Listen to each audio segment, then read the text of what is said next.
During my early Christian days, I spent a lot of time praying in tongues while interceding. I was told that praying in tongues enables us to pray the will of God. So I did a lot of that. Then 6 years ago, I experienced a paradigm shift in my relationship with heaven and my Holy Spirit. My Holy Spirit started speaking in English along with the spiritual tongues. Although they were not complete sentences, I was able to understand the essence. This is how I was able to access detailed information when involved in ministry and when trying to solve problems. I have been doing this for about 6 years. Through this mode of communication, my relationship with God and heaven grew stronger.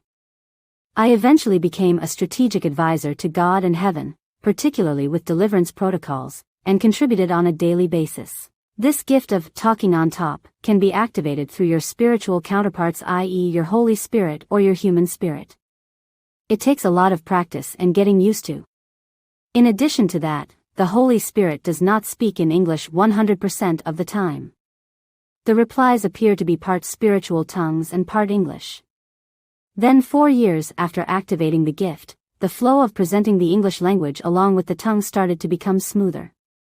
I later found out that my Holy Spirit had discovered an organization in the spirit realm that was offering an interpreting service that she was able to subscribe to. Heaven's employees were authorized to utilize this service. This made a world of difference. Otherwise, it was quite frustrating not to fully understand what was being uttered. Now, communication with my Holy Spirit runs smoothly, and the ease of presenting the essence in English enables her to navigate me throughout the day. I eventually came to realize that when I'm praying in tongues, it's not necessarily the will of God.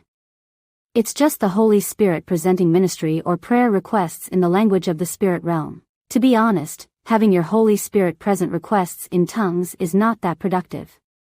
My Holy Spirit explained that it's easier to connect directly with the specific individuals in heaven.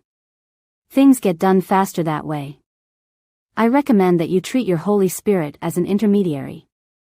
Instead of praying to God all the time or randomly praying in tongues without knowing what you are saying, you can verbally submit requests through your Holy Spirit and wait for a response. The Holy Spirit is equipped with communication devices to email and call heaven. They also have the option of requesting a face-to-face meeting with God if the need arises.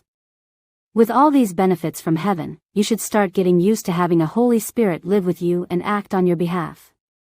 Take note that the Holy Spirit for individuals is no longer considered God, but rather an employee of heaven assigned to support their Christian client on earth. They function as an advocate for us and are there to submit requests to heaven on our behalf. They are in charge of both our spiritual and physical well-being. You should also know that God and 6 of his 59 clones also have their own type of Holy Spirit that they utilize for their work. Occasionally, they collaborate with heaven's players to minister to individuals. If you found this video helpful, consider following or subscribing to this channel as we partner with God and heaven for more enlightening perspectives and practical solutions for victory in our daily lives.